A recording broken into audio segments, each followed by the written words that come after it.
to have you here, Stephen, to share a little bit of your knowledge, all that knowledge you gained from much of it from Brown University, I gather. And we're looking forward to some insights, some special details about the life of Paul Revere.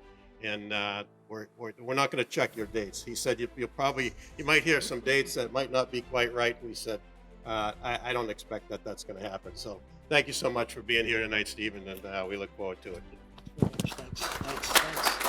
Thanks. All right, I'm so excited to be here. I'm pleased. I have a deep affection for this place, for the museum, for the library. I started coming here many years ago, and I served on the board of directors for the museum for a term, and it was a wonderful thing. So I'm honored to be here and honored to be talking with you about Freemasonry again as well. So, and I want to talk to you about Paul Revere and Freemasonry, about Paul Revere's Masonic journey, I've called it. And that was when I wasn't sure what I was going to talk about. And in some ways, we'll find out the journey that I'm particularly focusing on is not all that many blocks, but it's an important one and a significant one. So we're going to go back now.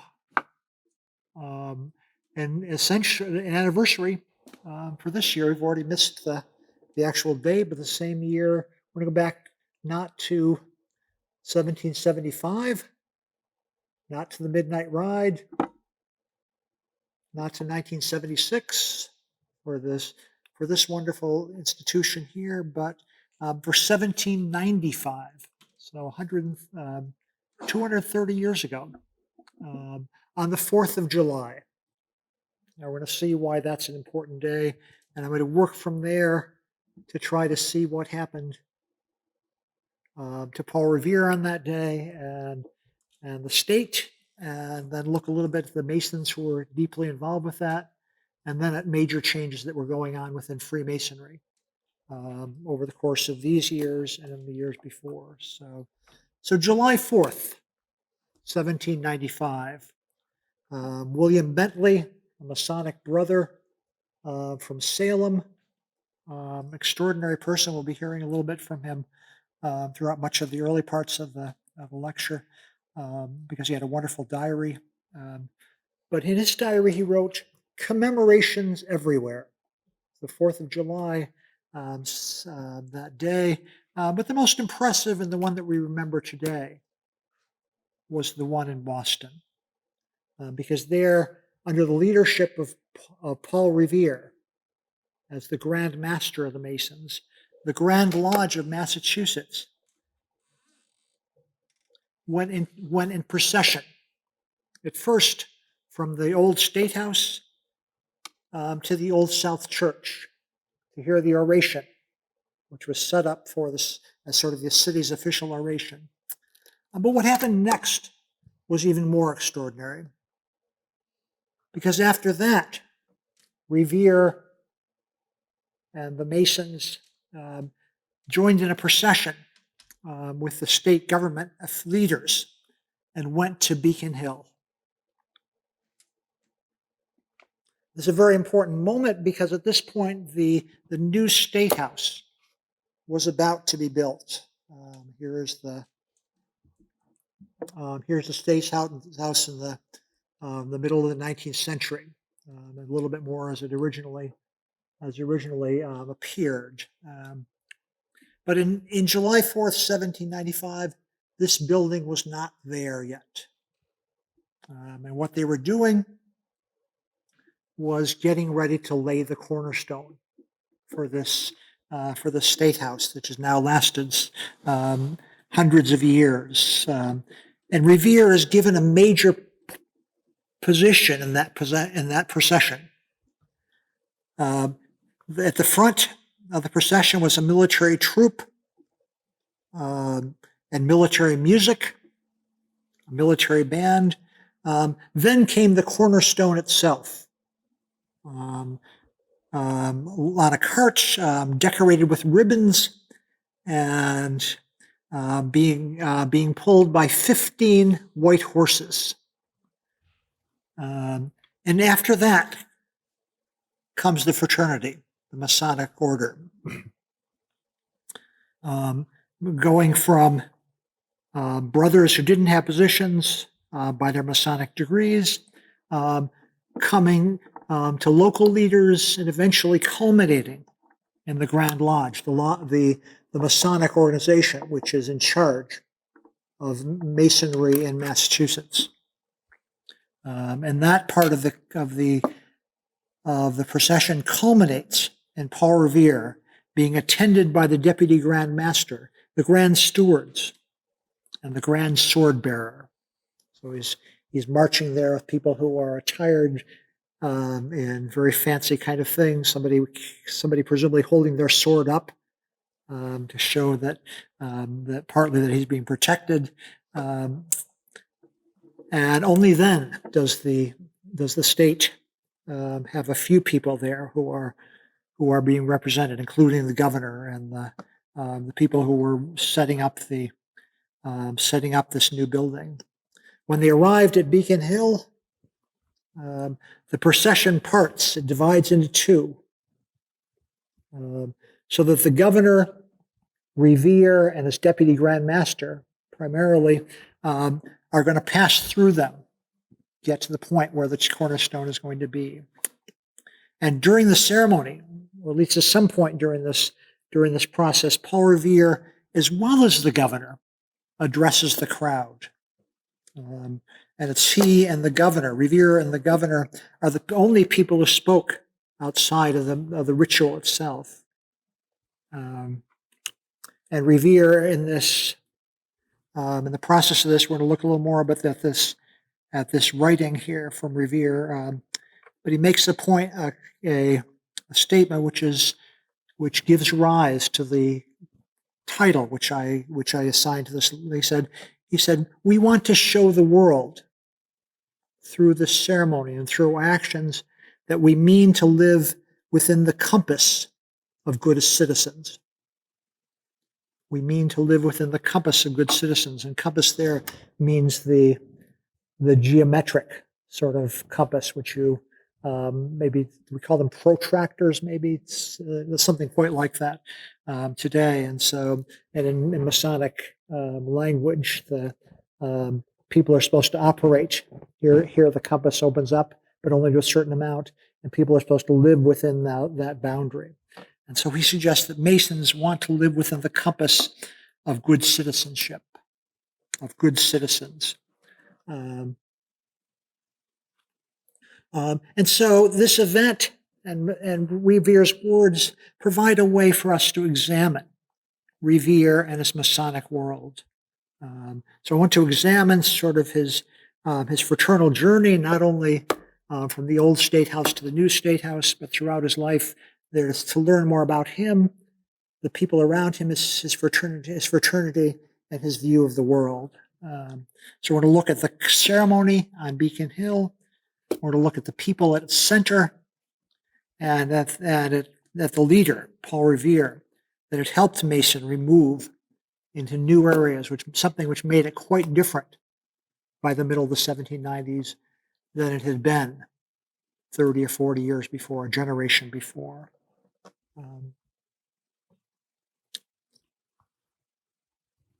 So let's get to the ceremony. Let's start with that. And Paul Revere's message at this point, this is what we have coming down. And I have to say that I've had anxieties today, in particular, because I'm not really sure when it was that Paul Revere spoke these words.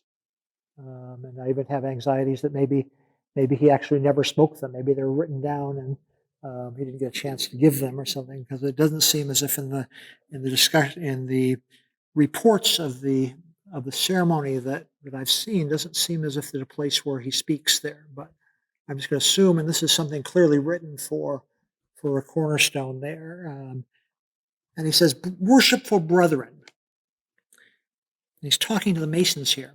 Interestingly, "I congratulate you on this auspicious day when the arts and sciences are establishing themselves in our happy country. a country distinguished from the rest of the world by being a government of laws, where liberty has found a safe and secure abode. So he's starting off by saying it's an extraordinary day, and particularly because the world is moving toward this ideal of a republic based on laws, a republic based on upon learning, upon education, upon the arts and sciences, a place where liberty is going to be able to dwell securely and safely. So he says that on this day, we are called to act, to assist in laying this cornerstone.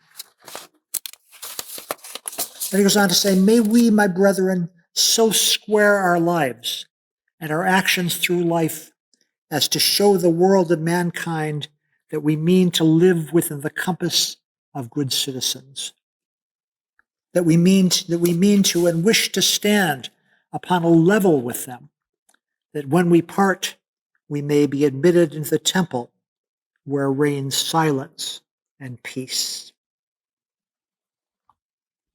So he's calling upon the brothers to act in the proper kind of way, to square their actions, and to live within the compass of good citizens, so that Masons can stand on a level, on equality with the rest of society, so that when they leave, they may be prepared to enter the temple that is into heaven, there where reigns silence and peace.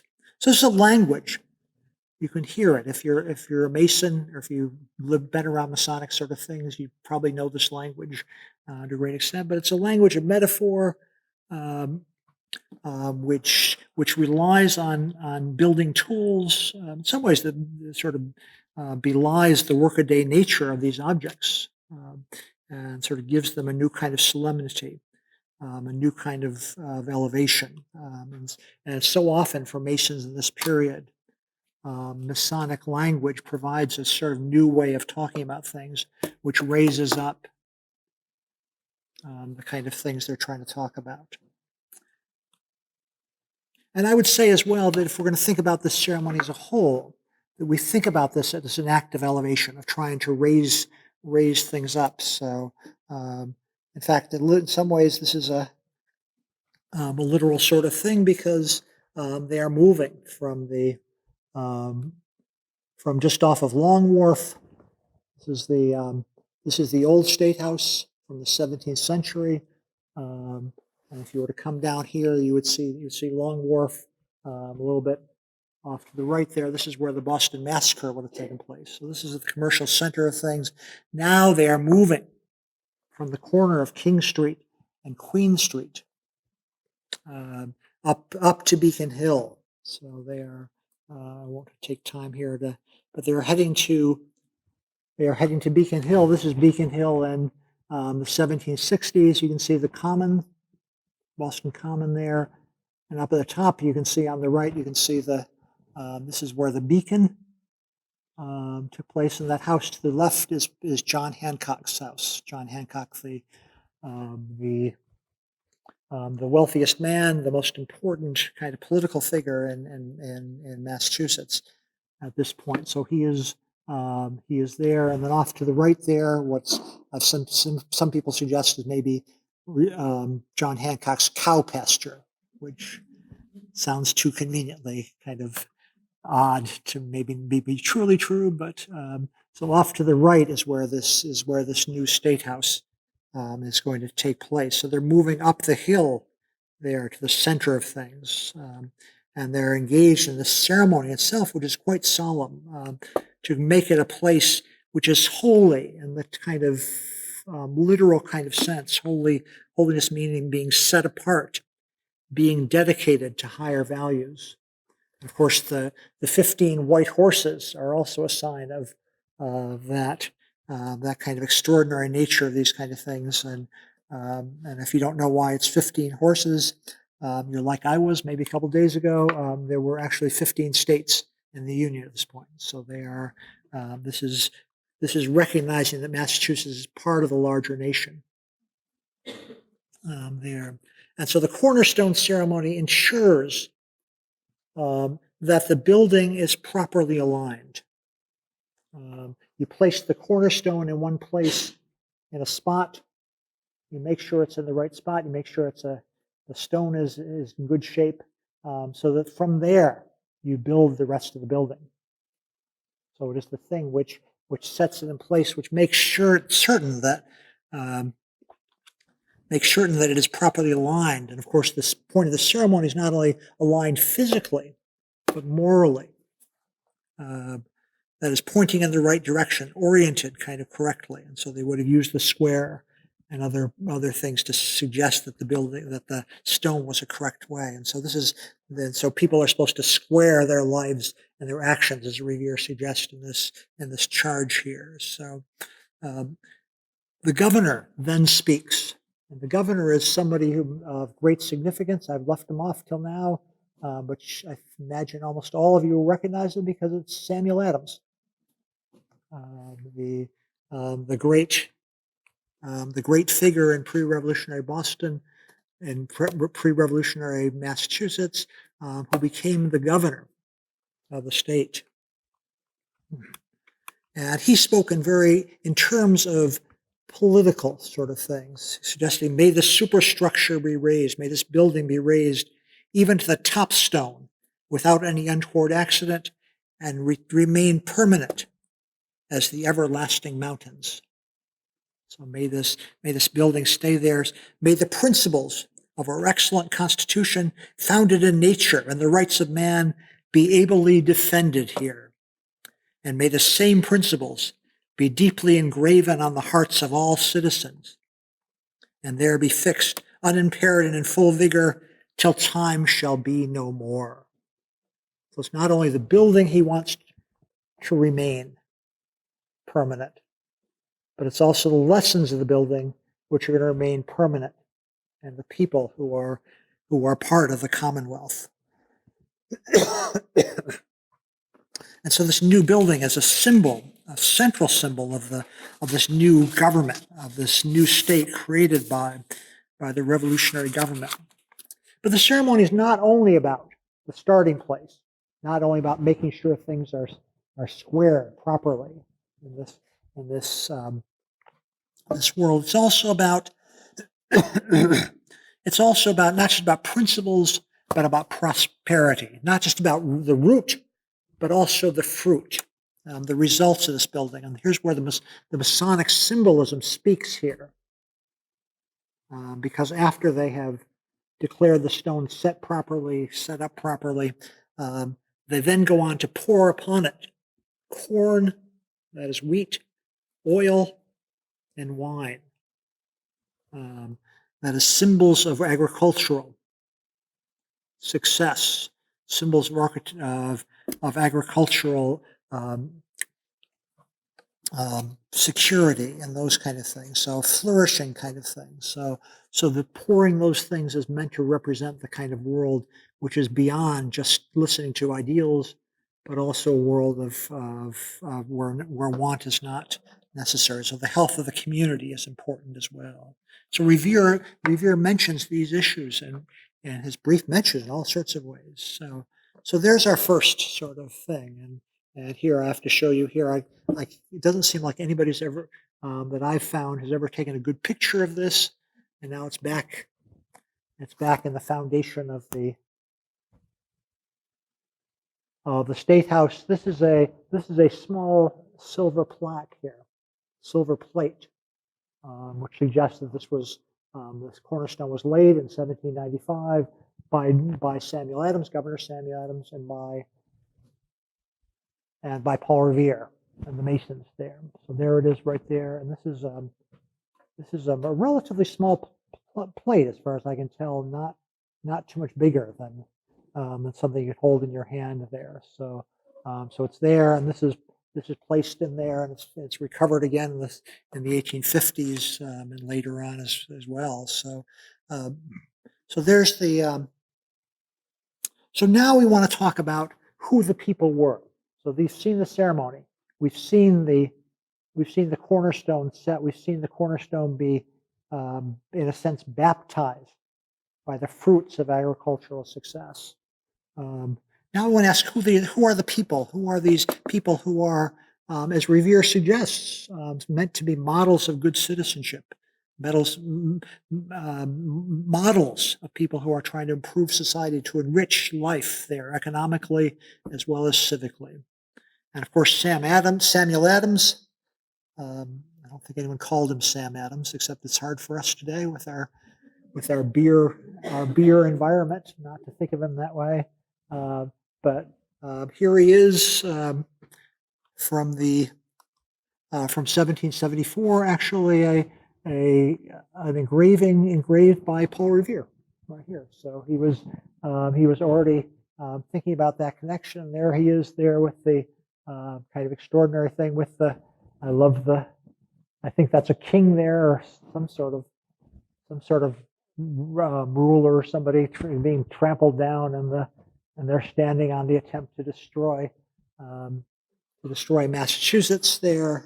So they are taking there, and there on the left is the pole with the cap on top, the knitted cap there. That's the Liberty cap. That's a sign of liberty, as a sign of someone who had previously been a slave and now had become a free person. So we'll see that again if we get that far, which I think we will. So Samuel Adams, sort of powerful symbol of that ideal of good citizenship. Somebody who was 73 years old at this point, already in his fourth or fifth decade of civic engagement and leadership, all the way back. You can see 1774, 21 years before. He had been so important that Revere engraved this image for a magazine being published in Boston there. But Samuel Adams is primarily interested in politics, not much interested in other forms of sort of thing, and associations and economic life. So he is talking in political kind of terms in that speech as well. Our second figure, the center of things, is Paul Revere. Here's an image, a drawing of him from 1800. So this is about the kind of the Revere that we'll talk. We'll see the great Copley portrait from his youth, where he is, or as a young man, he is sitting doing his work here, but he is a much more prosperous kind of person here. And Revere is one of the two Masons who are at the center of the ceremony, the two people who are named upon that plate there. And I hope you'll forgive me. I'm going to look a little bit at the third person who is third in line, who doesn't get to stand at the very center of things, but I think he tells us some more interesting things about the things I want to talk about. So we're going to come back to him. But all three of these people are some kind of significant distinction, interested in civic as well as economic activities, well known in their localities. Revere at this point is 60 years old. Actually, exactly 60. Born at the beginning of 1735, at the end of 1734, and they didn't really distinguish all that clear at that point. But in our terms, 1775, and I imagine so many of you know about him because this is his sort of year of glory here.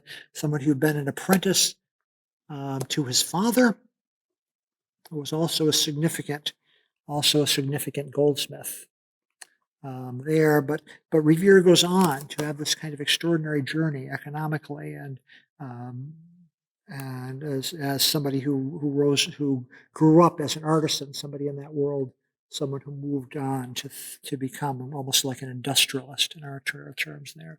But he's somebody who doesn't have a wealthy family there. Samuel Adams, for all of our image of him today as being somebody of the people, of common sort of people, he is somebody whose family is wealthy enough to give him a Harvard education. So that costs a significant amount at that point. But Revere goes on to become a master goldsmith, but not really satisfied with things. He engages in creating engravings. We saw the Samuel Adams things. He dabbles in dentistry. He's this kind of extraordinary person who has this sense of the world and of metals and those kind of things. Extraordinary kind of thing here. We have um, a trade card here later on from probably the 1790s, maybe the beginning of the 19th century, where you can see all the different sorts of things he is engaged with. He's talking about bells, talking about cannons, talking about bolts, spikes, nails, etc. All of these sort of things. So if you look down the bottom, you can see some of their um, things, from the spikes all the way over to bells. There, not so extraordinary kind of figure in that sense. And because at this point he's learned how to work with metals in an extraordinary kind of way, and maybe making sheet copper is kind of an extraordinary sort of thing. So this this extraordinary state house, which Charles Bulfinch designs, but actually it's Revere who eventually puts on copper sheathing onto the dome, so it keeps it from leaking. So he's the one who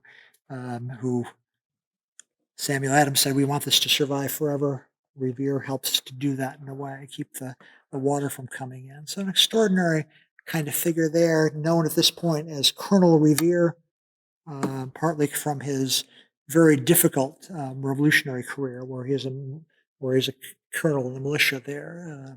But Revere is involved in all sorts of activities and that sort of thing. Support of almost every fire company I've run into there, he has some sort of finger in there. He is a charter member of the Massachusetts Mutual Fire Insurance. He is an original subscriber to the Massachusetts Charitable Fire Society. So kind of extraordinary.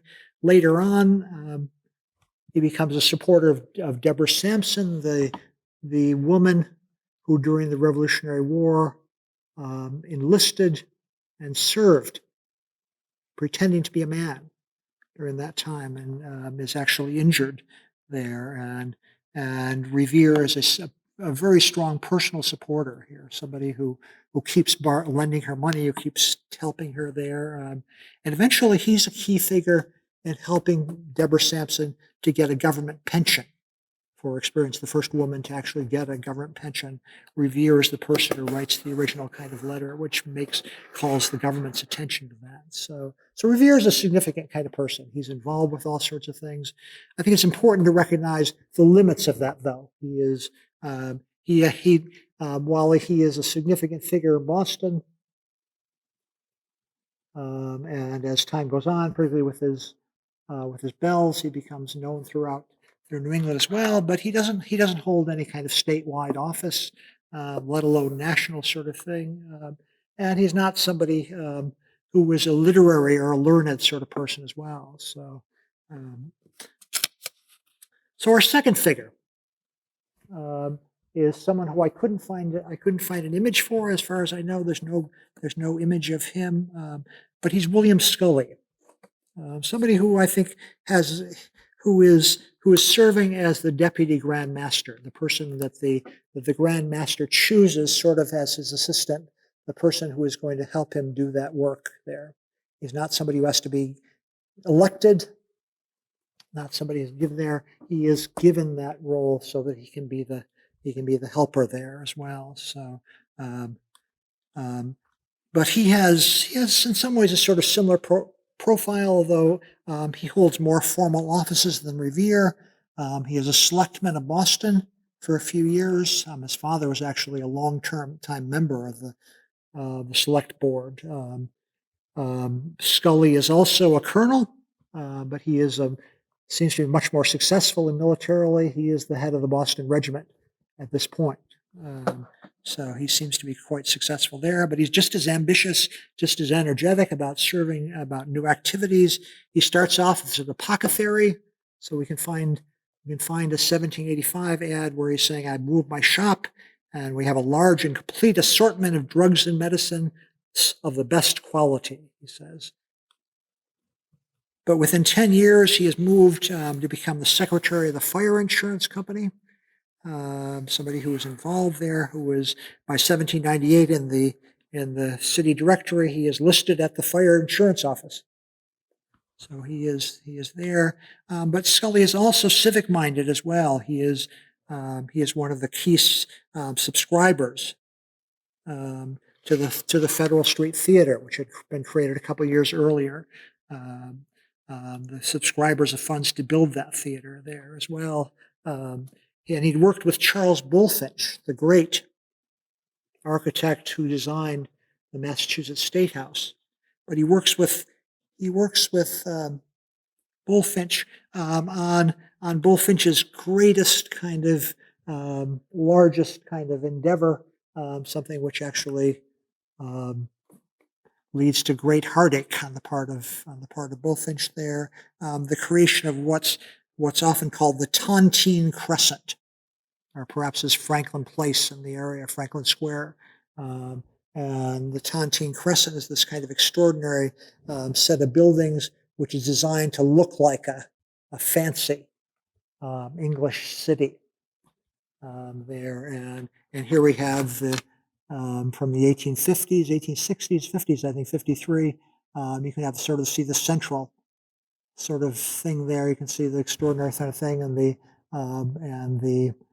can still see the sign for the library there.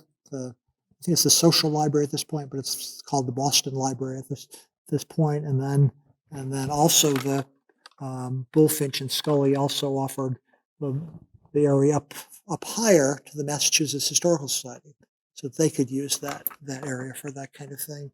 And so this is an extraordinary kind of thing here. You can see the drawings by Bulfinch. You can see the center building there and the thing. You can see there, but the thing which you can't see very well, at least I can't see very well, is you have to see on the when you look at the plan there that this is a curved sort of thing.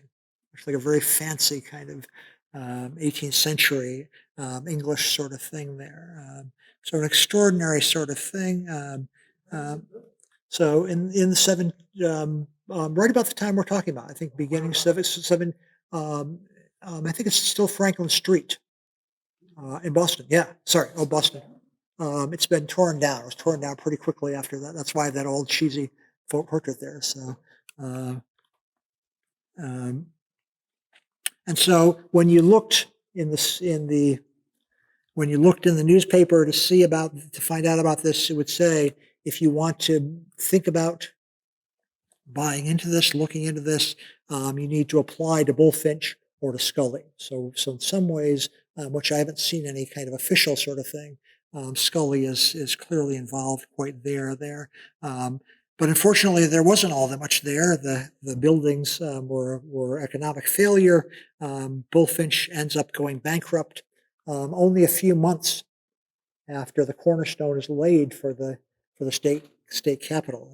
So Bulfinch goes on to be a successful architect, but he's sort of gone from his older kind of thing, which he's sort of dabbled in architecture and led the life of a fairly well-to-do person, to having to work harder at that thing. So maybe that's a good thing in some ways. And Scully himself becomes what I've sort of decided is maybe something like a real estate developer. There he is renting, leasing, building other kinds of property, and eventually builds his own building. This is a later picture of what came to be called Scully's Building. That is for center thing. You can see that. I think while Scully's alive, you can say this business is in Scully's building, and so as a result of this building, this becomes known as Scully's Square. So, which is kind of storied place for Boston's amusement district. So, so the hero in On the Road, Kerouac's novel there, spends a kind of drunken night in a tavern on Scully Square. So, eventually getting swallowed up by Government Center, and only, I guess, recently having returning to be Scully Square. So. So those are the two figures, Scully and Revere at the top of things. I just want to mention briefly a third figure who is the senior Grand Warden. So he is the third in line in some ways, but also the second most important elected official in the Grand Lodge. Someone who's going to go on to become a Grand Master in the next 10 years or so. So he's a key figure. And this is Isaiah Thomas there, who is the Grand Master of Massachusetts from 1803 to 1805. And then they bring him back in 1809 as well. And he is a Worcester figure, somebody who was raised in Boston, but escapes to Worcester with the Battle of Lexington and Concord. So because his newspaper was such a firebrand kind of thing, and so actually John Hancock gets sort of official kind of uses official channels to get paper for him, so his newspaper can become published as well. So he's a key figure, the most important publisher in America by 1795. All sorts of things. He's already starting publishing Bibles. The first American publisher to have a complete line of Bibles, all the different sort of Bibles which you can have here, and from 1797 to 1802, which is the 5 years before he retires, he publishes by himself 140 different publications, imprints, and with his Boston partner, they publish 117 more, which means that just him and his partner are publishing more publications than all New York City publishers put together. So he's a really significant kind of figure, twice as many as Matthew Carey, who is going to become the next most important printer in America once Isaiah Thomas retires there. So he's a key figure there, extraordinary kind of thing. And eventually he's going to retire in 7 years and go on to write this amazing history of printing in America, which covers not only America, but all other parts of South America and those kind of things, and goes on to found the American Antiquarian Society, which is another institution which I have huge affection and appreciation for. And I actually see this picture every time I go into the American Antiquarian Society. So these are important key figures. William Bentley, who is not a pushover for things. He is this deeply learned Salem minister. He has the second best library in America, and the largest library, of course, is Thomas Jefferson. So he is right in that kind of category there. And in fact, Thomas Jefferson wants Bentley to become the founding president of the University of Virginia. So he's the person he thinks is going to carry on that tradition of learning kind of things. And in 5 years after the ceremony, Bentley is going to have dinner with the Masons of the Grand Lodge and a number of other people there. But he says, I supped with Paul Revere, an ancient past Grand Master, in a select company. And the next person he noticed is Isaiah Thomas, the father of the press in New England. And he says, this was a feast upon our solemnities, which the most exalted genius might enjoy with enthusiasm. So he found this so overwhelming, so interesting, so fascinating there. All right, so those are the people. Those are the key figures. So sadly, we can't have dinner with them, have that kind of extraordinary thing that Bentley felt there. But we can have some sense now of the Masonic world in which they operated, because Revere, while this piece of writing which we've talked about there seems to be what possibly was his only public address, was not the only time he talked about Freemasonry. He is this incredibly active Masonic leader. And as Grand Master, he is speaking to the Grand Lodge and giving them directions and those kind of things. So he has decades of service as the master of his local lodge, years as member and often an officer the Straits Grand Lodge. So what I want to do in the little time I have remaining is to talk about the transformations of Masonry that Revere is involved with. And the first of these, he is part and parcel of this, something which is already sort of taking place. And the second of these, he is actually, as a Grand Master, helping to push this second movement farther. So the first of these movements comes in the 1750s and 1760s and 1770s, because Paul Revere, as well as George Washington, at the same time, Washington born about 3 years earlier than Revere, both of these people are part of a new kind of people coming into Freemasonry. In the decades before the Revolution, people who are not as well-to-do, people who are not of such high standing. Because earlier than this, colonial Freemasonry had been fairly limited. Relatively large, high-ranking brothers, limited really to coastal cities, something which comes to America in the 1730s there, and it's primarily these high-ranking kind of brothers. And here we have, this is an early Freemason from England, but you get the same kind of sense of the wealth and the high standing there. He's got his hand there, which is not not saying I'm going to be Napoleon, but it's a sign of some kind of relaxation, the kind of ideals of politeness, 18th century politeness there. So he is there.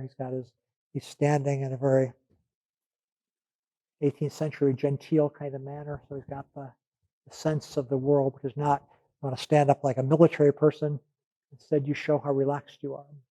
So I won't ask you to stand up and try that pose, but maybe when you stand up, you can do that later.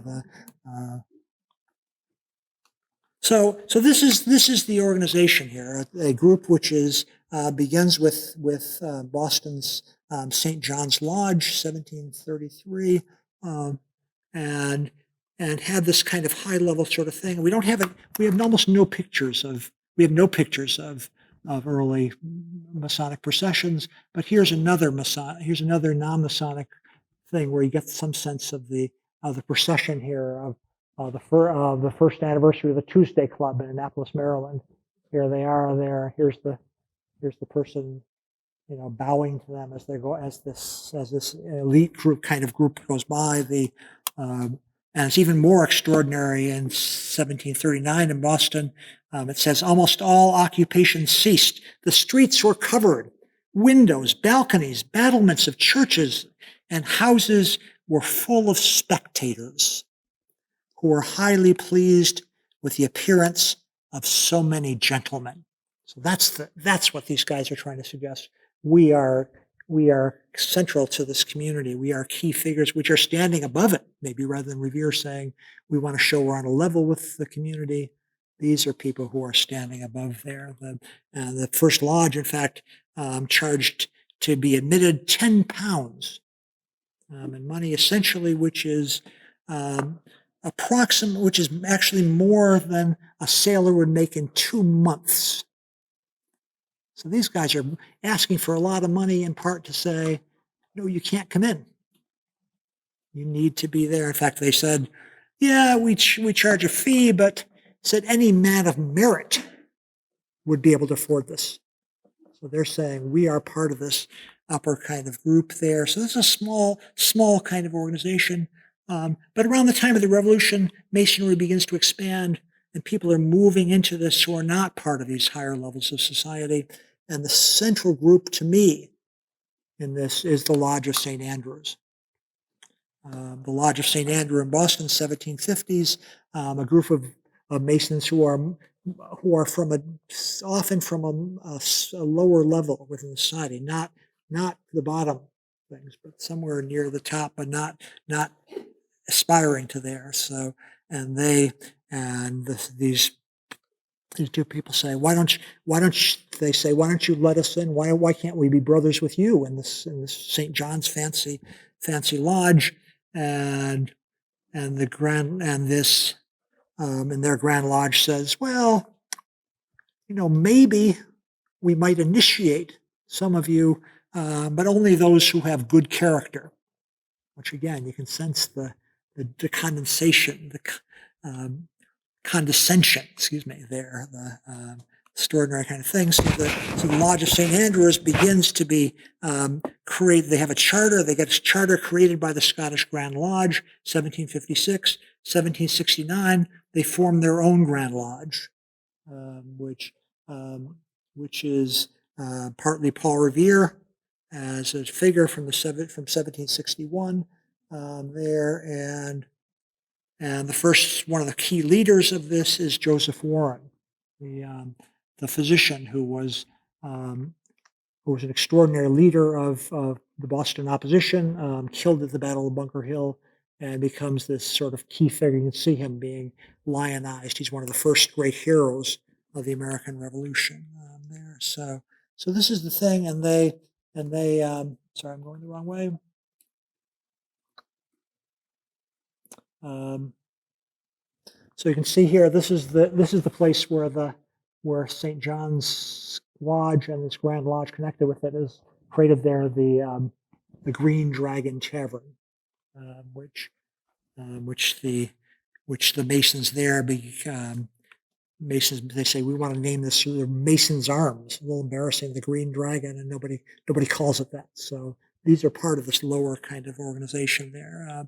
Ambitious kind of people, but don't really rise to the level of the elite, which in some ways, much like Revere himself, who was initiated in 1760, raised to be a Master Mason at the beginning of 1761. And January 1761, he receives his third degree. December, he is already taking up an office there, and he becomes an important figure in the lodge there. By 1771, he is the worshipful master there. He holds that position as the leader of the lodge for much of the Revolution. And then when the war ends and the Grand Lodge begins to say, maybe we shouldn't be part of this British world anymore. We don't want to accept this anymore, so we need to break away and create our own independent Grand Lodge. And a lot of the members of St. Andrew said, yeah, but we come from the Scottish Grand Lodge. We didn't have a revolution against the Scots, but Revere and other members said, we need to break apart. So they formed the Rising States Lodge, which Revere is another sort of key figure there, master for many, many years. But Revere is already becoming a key figure in the Grand Lodge already. 1769 to 1774, Grand Lodge office. 1777 to 84. 1784 is the Deputy Grand Master.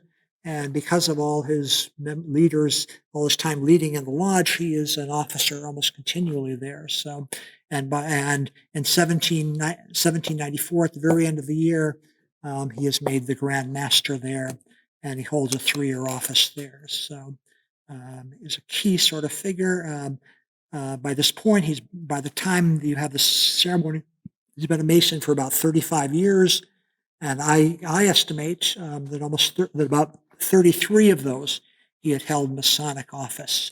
So an extraordinary kind of figure, deeply committed to Freemasonry in a way which makes him sort of different than Washington, who always spoke very highly of Freemasonry, always willing to suggest his support for them. But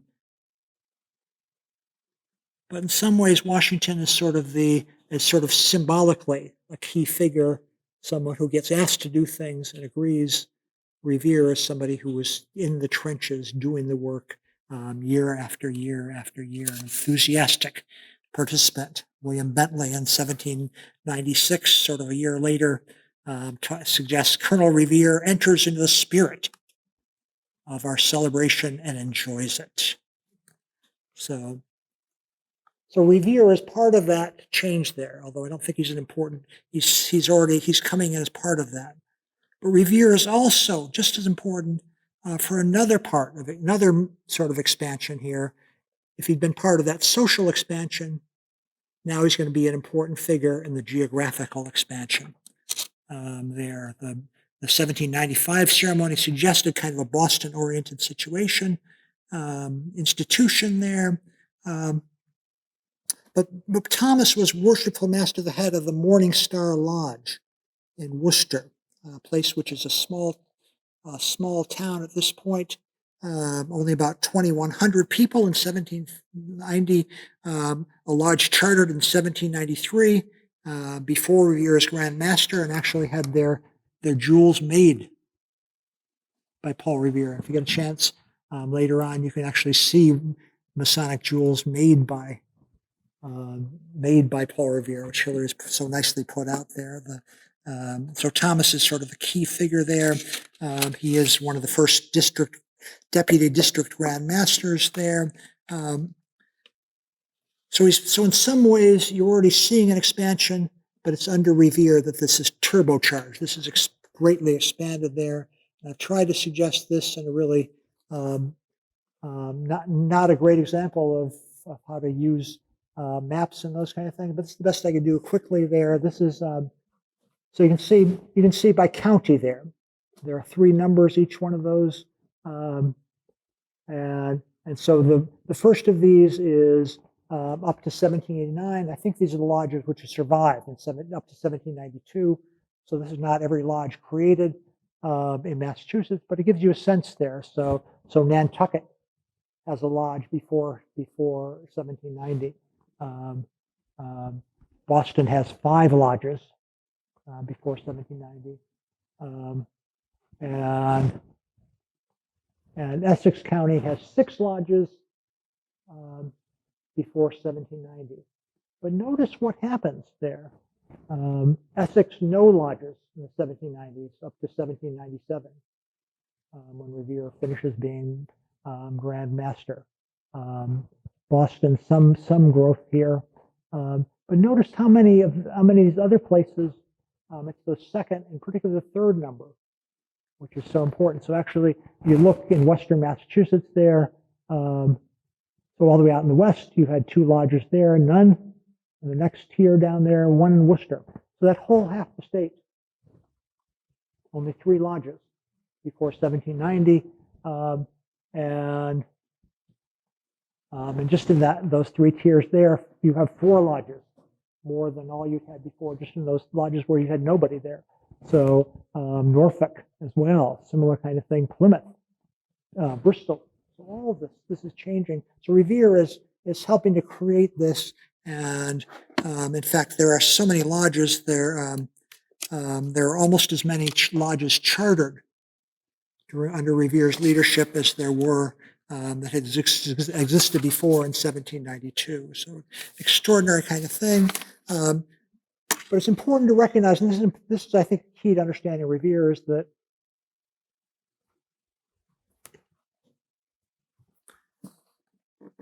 this is not meant to be a lowering of standards. The idea is not we are throwing the doors open.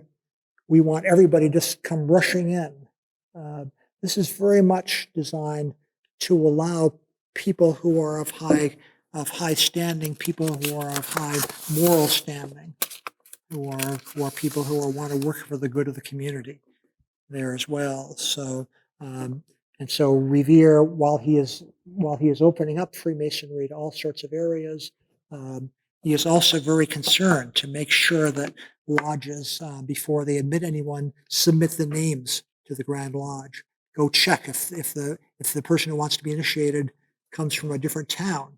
You go to that town and look to speak to their lodge to see if this person is somebody acceptable, isn't trying to sneak in your town because they couldn't get in where people knew them.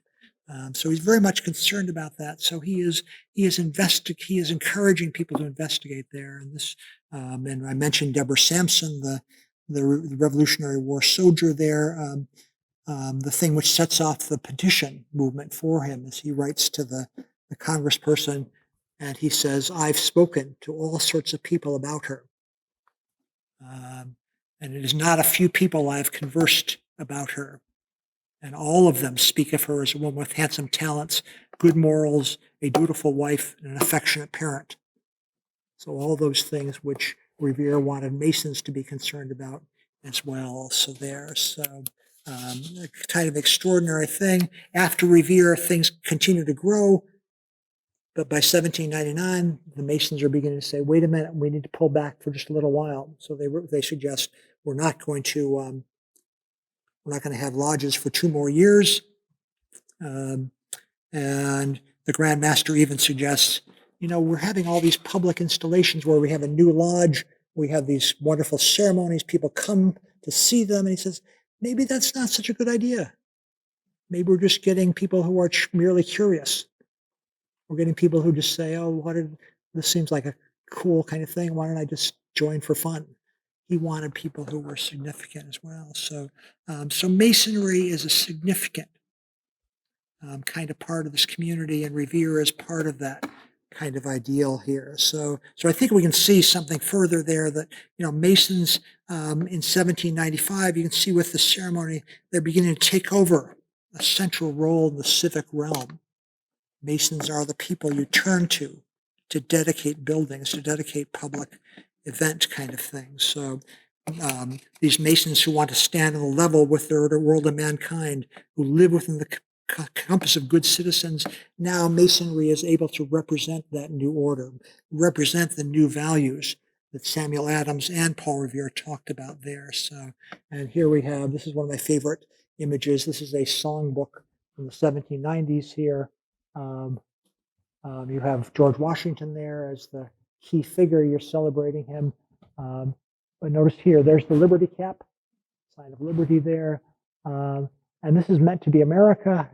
They've got sort of American kind of things. But she's also got a Masonic apron as well.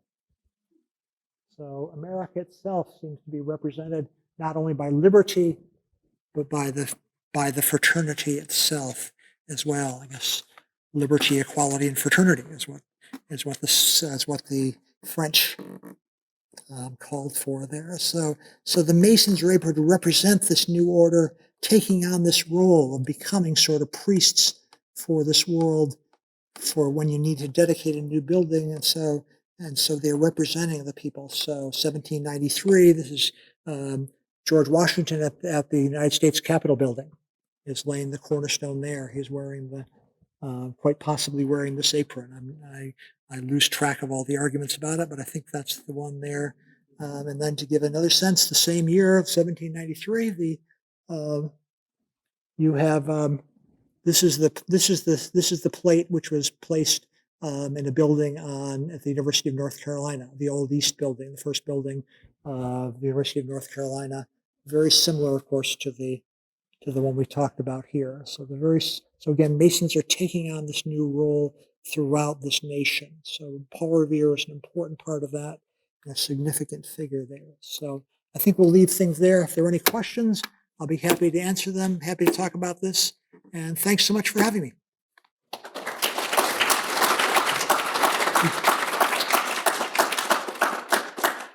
If you could speak a little bit about how what do you feel changed? Because Paul Revere famously, when he died, was not celebrated as a Mason. And it's the point you've talked about is sort of a peak of his experience.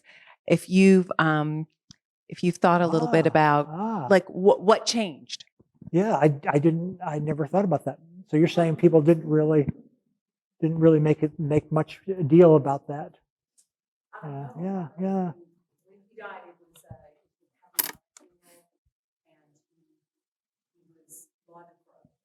Yeah, I don't have much sense of him because I've been sort of following through the 1790s and desperate to get that sort of sense of a thing.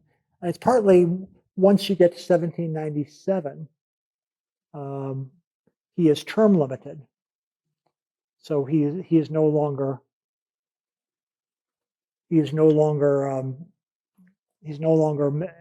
part of the Grand Lodge officers kind of thing. So I'm guessing that he probably maybe turns away. Maybe he's spending more time. Is it Cantondale? Is that right? Okay.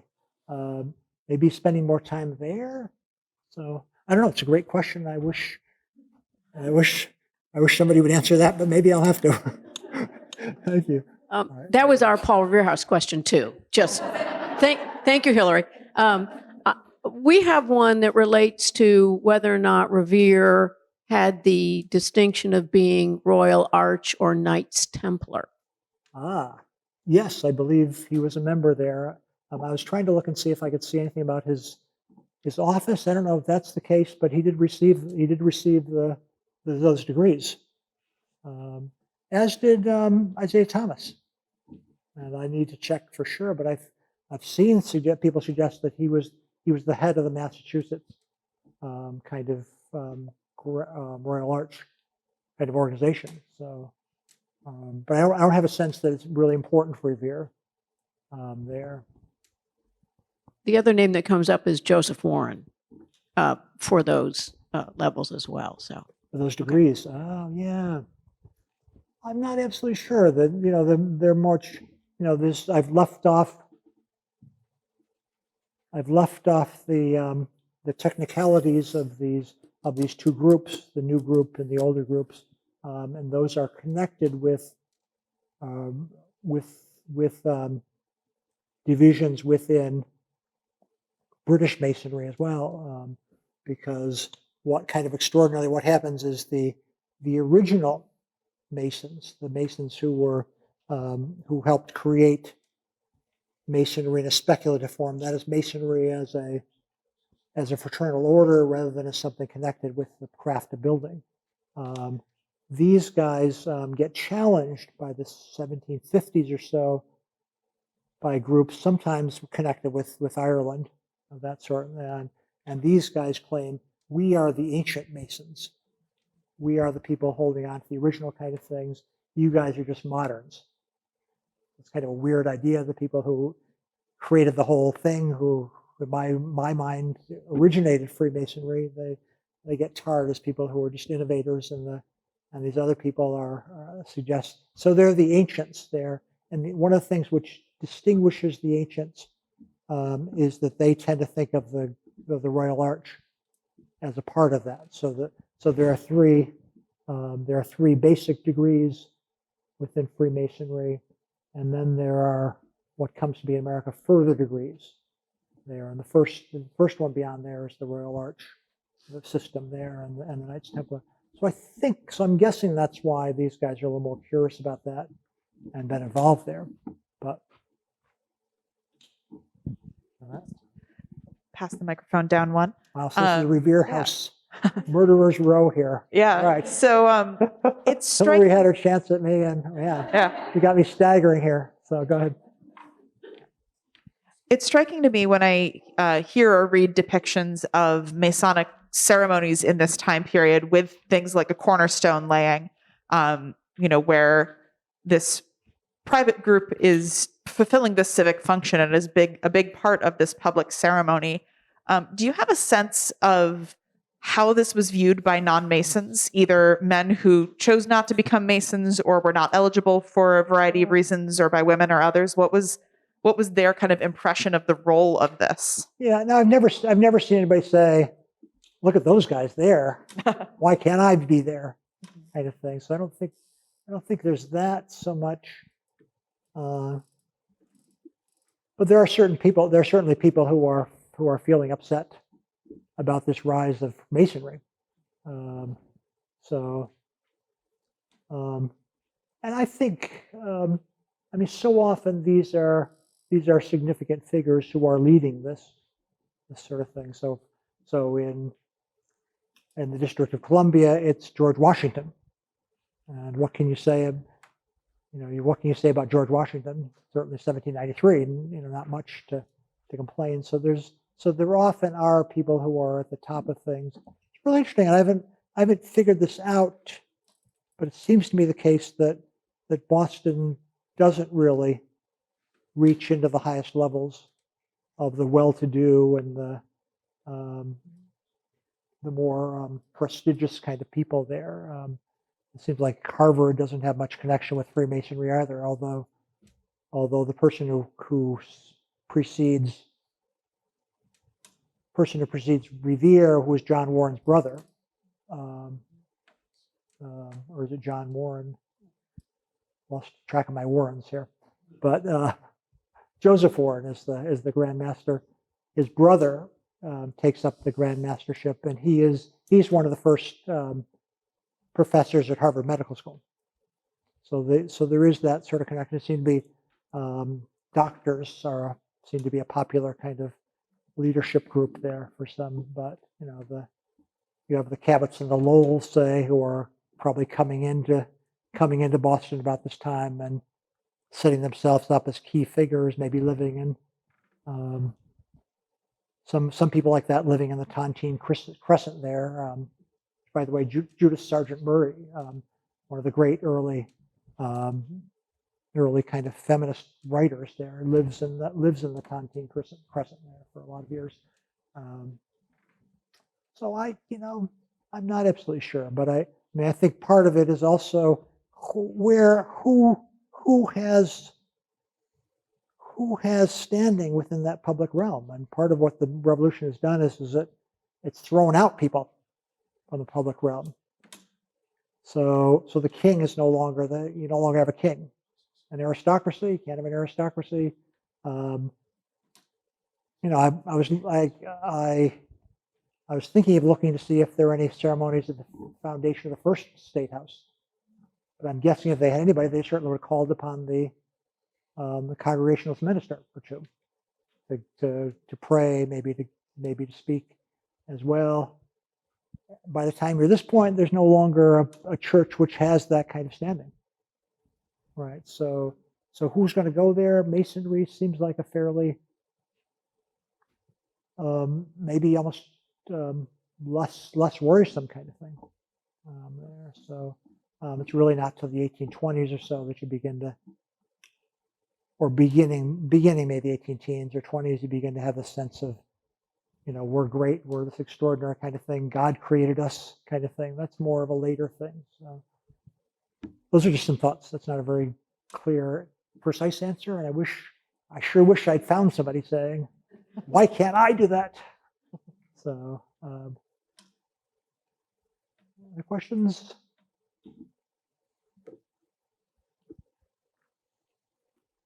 Okay, well, thank you everyone for coming, and our thanks to Professor Bullock. We really enjoyed this lecture and really appreciate you coming, and we hope you'll come back another time.